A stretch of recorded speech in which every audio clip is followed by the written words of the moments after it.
Bohn.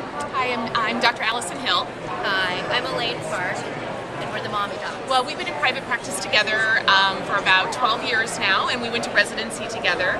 And we just, after 10 years in the depths of private practice, we realized there wasn't a great pregnancy guide out there for our moms. We really wanted something that was readable and entertaining, but also really medically. But we also had some amazing patients who contributed their own personal stories. And in addition, we're all moms of small kids, and interestingly, we all had high-risk pregnancies ourselves. So we were able to talk about what happened specifically to us, and we hope that the reader will be able to relate to that more easily than just reading it in a textbook form. I had placenta previa, which is a complication where the placenta covers the cervix, and you can bleed anytime during the pregnancy, which can cause basically maternal death or fetal death. So it is very high risky.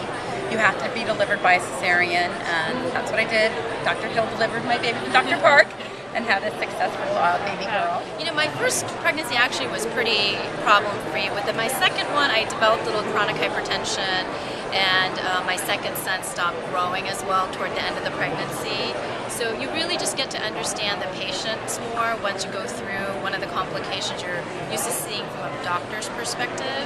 And when you're on the patient side, you really understand what it feels like to be placed on bed rest and you're instructed not to do stuff all day long. It's hard. It's harder than you think. So I got severe preeclampsia with my first baby at 29 weeks. And by the time I took my blood pressure, it was like 160 over 110. And of course, I thought the machine was broken and that there was something wrong. So I was in denial, but I found myself in a wheelchair on my way to the hospital. And the next thing I knew, I was getting steroids in anticipation of delivery. And I was thinking to myself, this can't possibly be happening to me. I was just like normal stuff. And then finally I went into HELLP syndrome at 31 weeks exactly, and developed all of that and had to get delivered right away. So my son was 1,600 grams, so he was just like 3.5 pounds. He was in the NICU for about 5 weeks, and he ended up doing great. No sequelae to it, which is wonderful. For me, I ended up maintaining pretty high blood pressures for about a month before they finally started to come down. It took quite a while, and that also was, I just didn't expect it. I really was not feeling well for about 4 weeks afterwards. Much better understanding of the denial that happens when I tell somebody your blood pressure is high and you need to go to the hospital.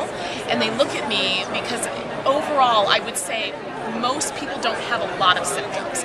They may have this sort of not feeling quite right is a common symptom that many moms don't really attribute to anything. They just maybe think it's normal, or it's not severe enough to warrant them calling their doctor in their minds. They don't understand that could be something. And so I think, the truth is probably I wasn't feeling great the few days before that, but in fact, personally, I didn't really pick up on it. And thankfully mine wasn't too late. But the truth is that there are some people that could go with this for a while and end up in a really, really horrible situation. Patients that have had losses, that's the hardest thing.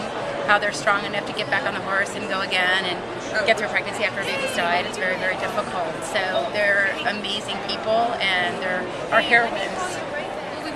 We want moms to really understand at the end of the day, we want healthy moms and healthy babies at the end. And with good care, with a good team of people around you, you can have that even with high-risk pregnancies like preeclampsia.